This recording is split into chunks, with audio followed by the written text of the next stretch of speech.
Quiero agradecer la invitación a los organizadores. Me voy a referir a toxoplasmosis ocular.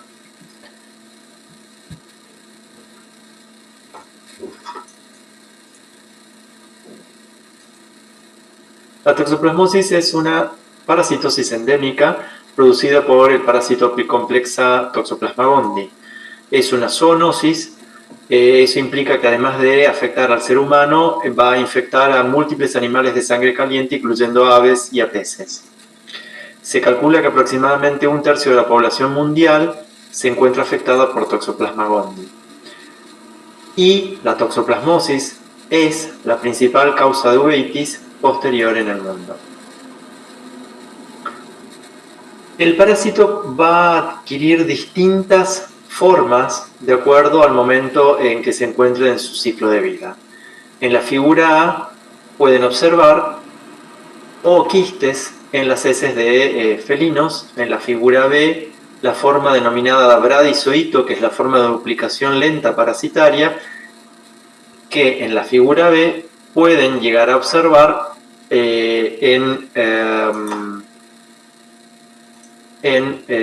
un quiste en el sistema nervioso central del ratón. El taquizoito, que es quien da nombre al toxoplasma, porque el taquizoito es arco, significa forma de arco, es la forma de duplicación rápida del parásito y es la forma parasitaria que se encuentra en los tejidos que se encuentran con infección activa. Los huéspedes definitivos del parásito son los felinos. Los felinos, tanto el gato doméstico como los felinos salvajes, como dije anteriormente, luego del ciclo sexual que se produce en el intestino, van a liberar quistes en las heces, los cuales van a contaminar la tierra y el agua. Luego del consumo de agua contaminada o de carne mal cocida de animales infectados, el ser humano va a desarrollar la enfermedad. Si el ser humano se infecta durante el embarazo, o sea, si la mujer se infecta durante el embarazo y nunca antes había tenido contacto con el Toxoplasma gondii, como resultado de esa infección, durante la misma, la mujer puede infectar por vía transplacentaria al feto y como consecuencia de ello generar un cuadro el feto de toxoplasmosis congénita. También el ser humano puede infectar a otro ser humano a través del trasplante de órganos o por transfusión de sangre. El diagnóstico de infección por Toxoplasma gondii se realiza a través de la serología. En la izquierda tienen una figura de la cinética de los anticuerpos, que pueden ser detectados entonces por análisis serológico. Lo importante es que ante un resultado de una IgG positiva, este resultado es indicador de infección por Toxoplasma gondii. La ausencia de IgA e IgM anti-Toxoplasma gondii descarta una infección reciente. En un contexto de un paciente con una IgG positiva e IgA e IgM negativas, sospechamos de una infección crónica. Sin embargo, para tener certitud del diagnóstico, se puede realizar un test de avidez de las inmunoglobulinas G, verificando la afinidad que tienen estos anticuerpos por el antígeno, y si el test de avidez es bajo, esto indicaría una infección reciente. Los cuadros clínicos de toxoplasmosis en pacientes inmunocompetentes sabemos que la mayoría van a ser asintomáticos. O sea, prácticamente no va a haber clínica en la mayor parte de las infecciones. Sin embargo, cuando hay sintomatología, en la mayor parte de los casos esa sintomatología va a estar referida a cuadros linfoganglionares con afección o adenopatía cervical principalmente. También por cuadros de retinocoroiditis, como vamos a ver, de los cuales vamos a hablar más adelante. Muy raramente un paciente inmunocompetente va a desarrollar neumonía o cardiopatía o cuadros de compromiso multiorgánico. Ejemplo de ello son cuadros descriptos en la Sudamérica tropical de pacientes que se adentraron en la selva y entraron en contacto con con cepas atípicas del parásito. En pacientes inmunosuprimidos y principalmente en pacientes HIV positivos con una bajo recuento de CD4, va a haber con frecuencia un compromiso del sistema nervioso central. Ejemplo de ello es esta imagen que tienen de toxoplasmosis cerebral. Respecto a los cuadros oculares, entonces, en lo que refiere a la parte ocular, el ingreso del parásito al ojo va a generar un cuadro de inflamación intraocular, una uveitis. Esta uveitis se va a manifestar con disminución de la visión, generalmente unilateral, y también el paciente se va a quejar de la visión de mosquitas volantes, acompañando esa visión borrosa. Entonces estos son los síntomas que aquejan a estos pacientes. El diagnóstico de la toxoplasmosis ocular es un diagnóstico oftalmológico. Lo que vamos a ver en el fondo de ojo es una lesión blanco-amarillenta de bordes poco definidos, difusos, ¿sí? La lesión va a ser de aspecto algodonoso y levemente sobrelevada. Como contrapartida a esa lesión del fondo de ojo, desde el punto de vista histológico, en ese sector lo que va a ocurrir es que se produce una destrucción de todas las capas de la retina y el sistema inmune va a actuar atacando al parásito. Esa inflamación o esa respuesta inmune va a estar mediada por una inflamación de tipo linfoplasmocitario, que es lo que infiltra la retina y la coroides. La evolución de la enfermedad de la figura A a la B va a ser tanto por el tratamiento que recibe el paciente como por efecto del sistema inmune.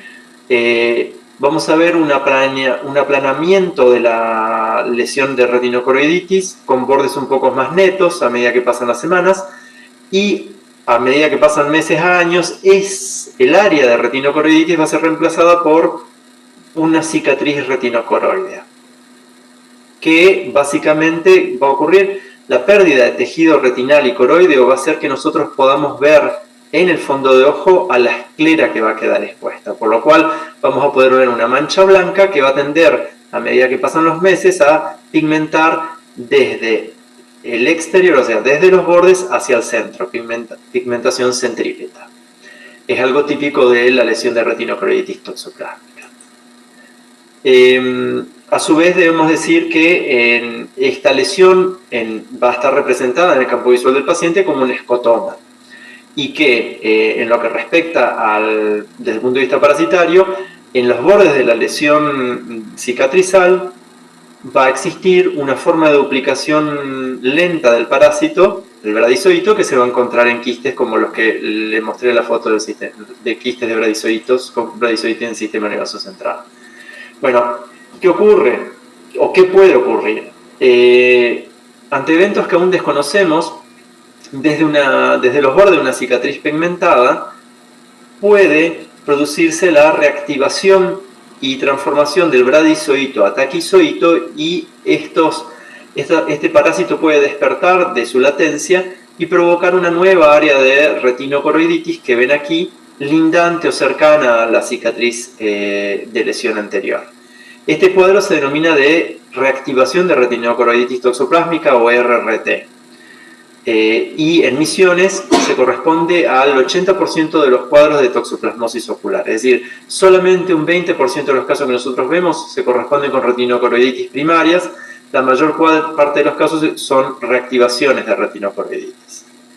Viendo la imagen de la derecha, esta es la foto de un paciente, y viendo a veces el fondo de ojo de los pacientes con toxoplasmosis, sobre todo aquellos que tienen varios años, podemos ver la evolución de acuerdo a las cicatrices e imágenes que vemos en el fondo. Este es un paciente con una lesión en la arcada vascular temporal superior, que tiene una lesión muy pigmentada, que probablemente sea la lesión original. Luego una segunda lesión, que sería su primer cuadro de reactivación de retinocoroiditis, con pigmentación intensa pero menor a la anterior. Luego una cicatriz solamente con pigmentación en los bordes y una última lesión blanquecina sin pigmentación, que fue probablemente su último cuadro de reactivación. Este paciente tiene una lesión original y una, dos, al menos 3 cuadros de reactivación de retinocoroiditis. ¿Qué otros signos clínicos acompañan a la retinocoroiditis? La vitreitis, que a veces pueden ser muy intensa y generar un cuadro que fue uno de los cuadros iniciales, como se describió la toxoplasmosis, que es el famoso cuadro de el faro en la niebla o light in the fog, donde vemos una lesión blanca que apenas se puede llegar a divisar en un fondo de ojo donde hay mucha vitreitis. Entonces, la vitreitis es el otro componente que puede ser variable, en algunos pacientes va a ser muy intensa y en otros va a ser muy poco. Es común ver poca vitreitis en pacientes, por ejemplo, con toxoplasmosis congénita. Vasculitis. Respecto a la vasculitis, la vasculitis la van a ver como un envainamiento blanquecino alrededor de los vasos.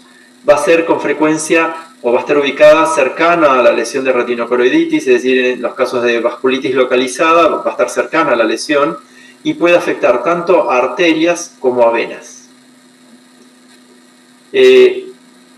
La vasculitis, en cambio, puede ser más generalizada, como lo vemos en la foto de la derecha, donde prácticamente todos los vasos de la zona 1 están afectados, y este tipo de vasculitis generalizada se conoce como frosted branch angiitis o vasculitis en rama congelada o rama helada. Y este tipo de cuadros es más frecuente de ver en niños que no tienen un sistema inmunológico aún maduro o en pacientes inmunocomprometidos.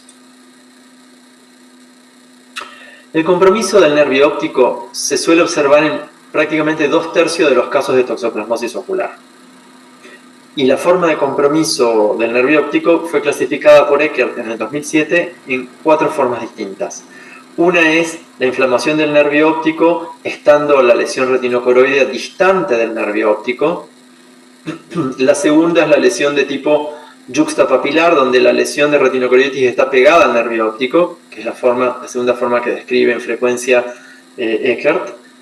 La tercera es la mixta, a la cual se correspondería la neuroretinitis, donde tenemos un compromiso mixto, y el compromiso directo del nervio óptico, la inflamación directa del nervio óptico por el parásito, la forma menos frecuente de presentación. En Misiones, los porcentajes de estas distintas formas de afección del nervio óptico lo ven en rojo y son muy similares a las que describió Eckert en el 2007. Ejemplo de compromiso del nervio óptico tiene una imagen de un cuadro de neuroretinitis donde tenemos entonces un área de retinocoroiditis yuxtapapilar con una vasculitis oclusiva severa de los vasos arteriales y venosos superiores, y la estrella macular que pueden observar en el caso de este paciente. En el año 2002, los doctores Smith y Cunningham describieron formas de presentación clínica de la toxoplasmosis ocular infrecuentes en el hemisferio norte, básicamente en Europa y en Estados Unidos. Para ellos, en esa descripción incluyeron a cuadros de retinocoroiditis muy extensas o multifocales o bilaterales, cuadros de neuroretinitis, cuadro de vasculitis oclusiva retinal, neovascularización retinal o coroidea, desprendimientos de retina y desprendimientos regmatógenos o desprendimientos de retina serosos, retinopatía pigmentaria y otros. Conocemos por retinitis necrotizante al cuadro de retinocoroiditis, que va a ser extenso, siendo extenso una longitud, digamos, o un diámetro, perdón, mayor o igual a 3 diámetros papilares. Este tipo de lesiones es frecuente en pacientes inmunocomprometidos que estén cursando su toxoplasmosis ocular. Sin embargo, en Misiones y en Sudamérica tropical es observable en pacientes inmunocompetentes. Ejemplo de ello y de bilateralidad, aparte de lesiones necrotizantes, son una serie de cuatro pacientes que nosotros describimos en el año 2010, donde concurrían a consulta pacientes que mostraban, como pueden ver en la imagen de la derecha, una imagen que es difícil de ver, una imagen de retinitis más bien de RRT, una retinocoroiditis, donde tenemos una lesión cicatrizal central con un grado de pigmentación variable, actividad en los bordes de esa cicatriz y una lesión de novo o nueva en la arcada temporal inferior del ojo contralateral. Este cuadro de retinitis necrotizante de presentación concomitante bilateral lo vimos o lo solemos ver a veces en pacientes HIV negativos, menores de 50 años y sin una causa conocida de inmunocompromiso. Ante cierta evidencia de presentaciones clínicas diferentes entre el nordeste del país y, por ejemplo, Buenos Aires, es que en el año 2017 decidimos con el doctor Ariel Schlein, el doctor Couto y el doctor Couto de Buenos Aires, junto con también el doctor Daniel Colombero de Santa Fe, a hacer un estudio multicéntrico comparativo de presentaciones clínicas populares. Y lo que pudimos observar es que existía un gradiente de presentación clínica de acuerdo a dónde se ubicara, de dónde proviniera el paciente, de la frecuencia de lesiones atípicas. Nosotros pudimos observar que aproximadamente solamente un 25% de los cuadros de toxoplasmosis ocular en Buenos Aires se correspondían a los cuadros atípicos descritos por Smith and Cunningham, mientras que ya en Santa Fe ese porcentaje aumentaba a un 52% y en Misiones a un 75%. Este gradiente de presentaciones clínicas atípicas observable entonces entre Buenos Aires y Misiones, en parte puede ser explicado por la distinta distribución geográfica de cepas parasitarias en el país. En el año 2018, el Laboratorio de Inmunoparasitología de la Universidad de La Plata estudió todas las muestras animales y humanas de Toxoplasma gondii aisladas en Argentina y pudieron observar ellos que existía una distribución distinta de las cepas. Mientras que en Buenos Aires existen variantes genotípicas del genotipo 2 y variantes de genotipo 3, ya en Entre Ríos y Santa Fe existen variantes de genotipo 3, mientras que en Misiones lo que existen son cepas parasitarias similares al sur de Brasil que comparten marcadores genotípicos de genotipo 1 y 3. Aquí tenemos un mapa filogenético donde vemos lo alejado que está el genotipo 2 del 1 y del 3, y las muestras de Misiones son las que se encuentran en el rectángulo amarillo y, como ven, se encuentran en equidistancia en general entre el genotipo 1 y 3 o dentro del genotipo 1 y alguna en el genotipo 3. ¿Qué otros signos clínicos podemos observar en una toxoplasmosis ocular? Bueno, ¿va a haber signos de inflamación en cámara anterior? Sí, prácticamente 2/3 de los pacientes con toxoplasmosis ocular van a tener signos de inflamación ocular, pero en la mayor parte de los casos van a ser signos leves. Esto se debe a lo que denomina en inglés spillover o derrame de células inflamatorias desde la parte posterior del ojo hacia la parte anterior. Sin embargo, algunos pacientes van a tener más que un derrame, van a tener inflamación del iris y por ello van a generar sinequias posteriores, y la cantidad de células inflamatorias en cámara anterior puede ser significativa y producir precipitados granulomatosos, a tal punto que entre 20 a 30% de los pacientes pueden llegar a presentar hipertensión ocular por inflamación del trabeculado. Recuerden este dato porque la hipertensión ocular, como voy a mostrarles, va a tener una implicancia en la evolución de esta enfermedad. La toxoplasmosis congénita, presente en Misiones en alrededor de un 15% de nuestros pacientes con toxoplasmosis ocular, suele producir con frecuencia lesión retinocoroide a nivel macular, y esta puede ser uni o bilateral y suele acompañarse con lesiones de sistema nervioso central, calcificaciones cerebrales, hidrocefalia. En la mayor parte de los casos, como dije, la toxoplasmosis ocular es un diagnóstico oftalmológico clínico. Sin embargo, ante la presencia de cuadros clínicos que son muy atípicos a lo que ustedes suelen ver en su región, pueden acudir en ese caso a herramientas auxiliares. ¿Cuál es? Ejemplo, el OCT. El OCT lo que va a mostrar, haciendo un corte sobre la región de retinocoroiditis, es que el espesor retinal en la región afectada se va a encontrar aumentado y que en esa región van a tener un aumento de la reflectividad o refringencia de las distintas capas retinales, todas las capas retinales. A medida que la lesión va a ir deprimiéndose, a medida que pasan las semanas, el espesor de la retina va a ir disminuyendo para finalmente llegar a un punto en que no vean o vean una gran cicatriz, es decir, una pérdida de las distintas capas retinales en el sector afectado.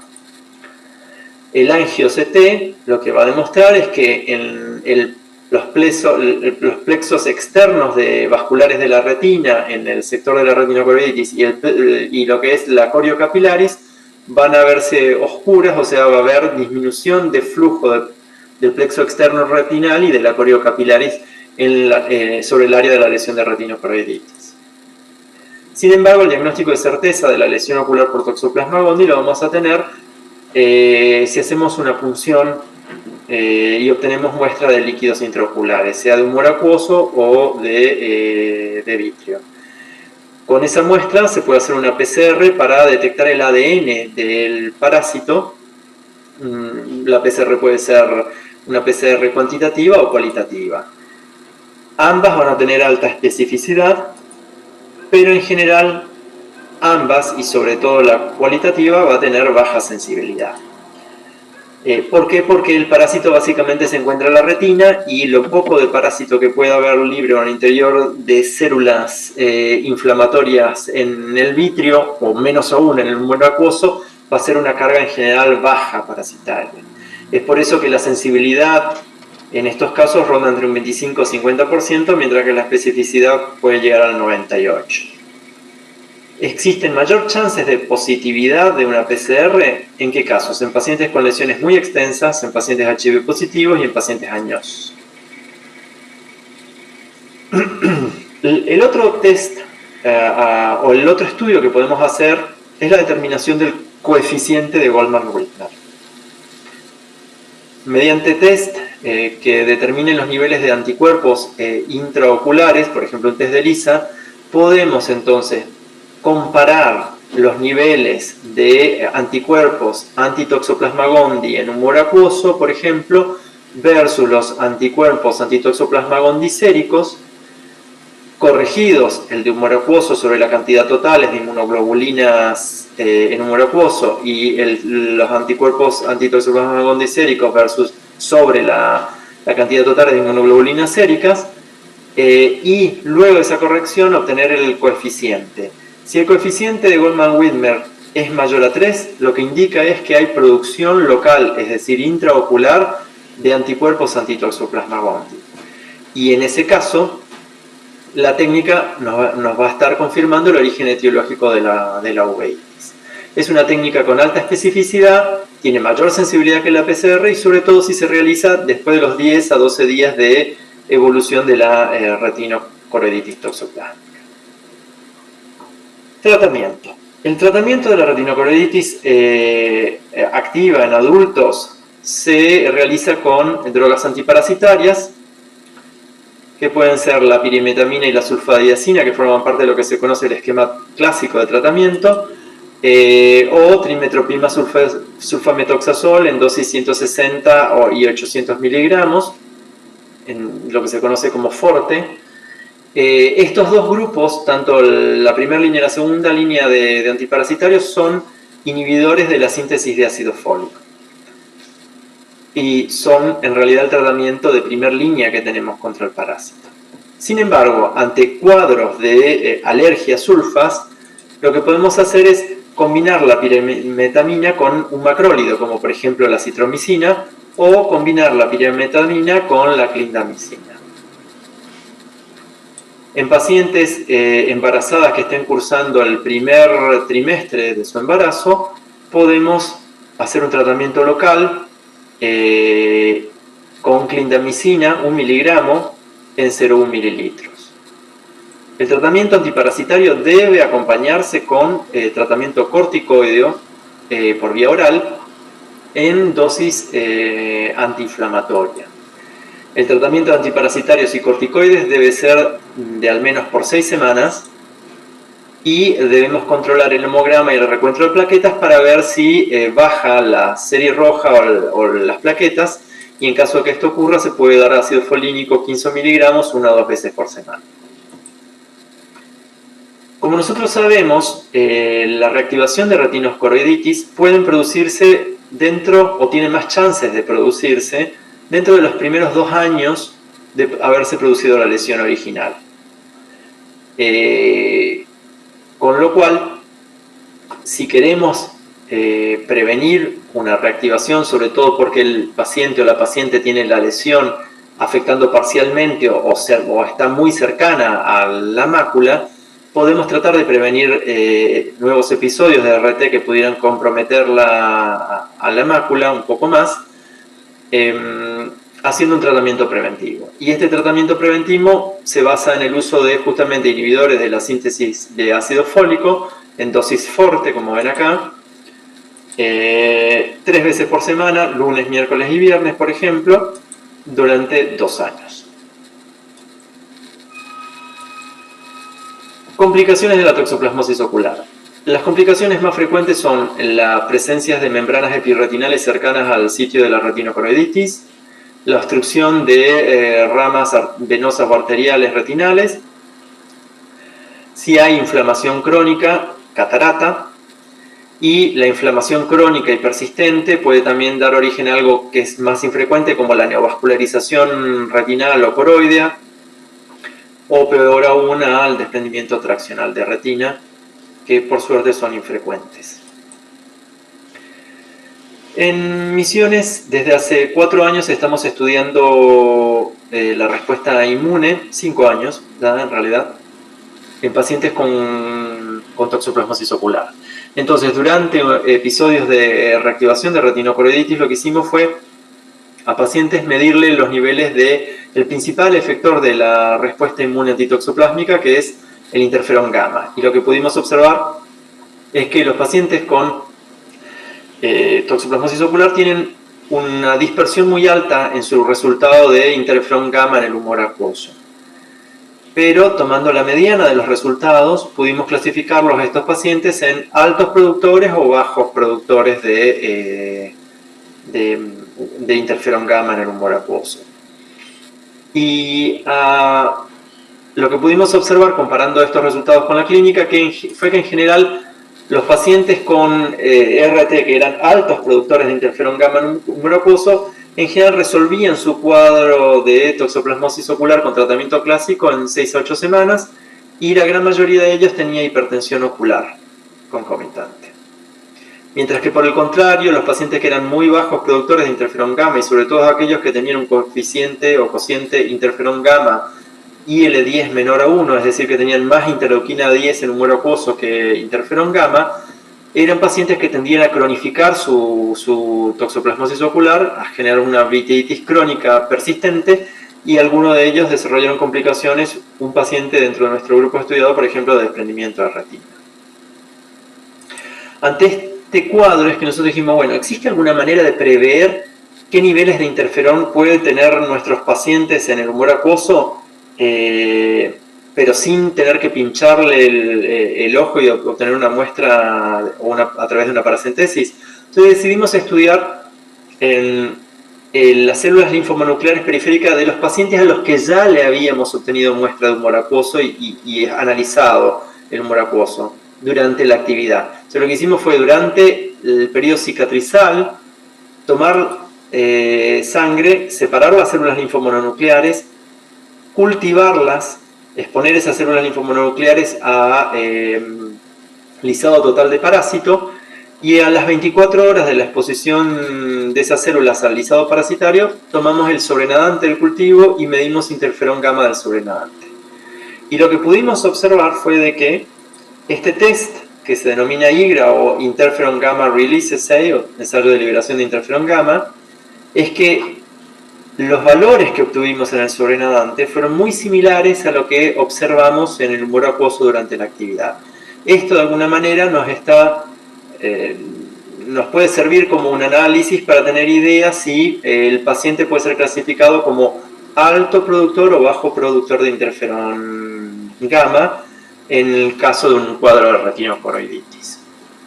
Seguimos trabajando para mejorar este tipo de ensayos. Bueno, muchísimas gracias, espero que haya sido de su gusto esta clase. Ante preguntas, pueden escribirme a los siguientes correos electrónicos. Buenas tardes.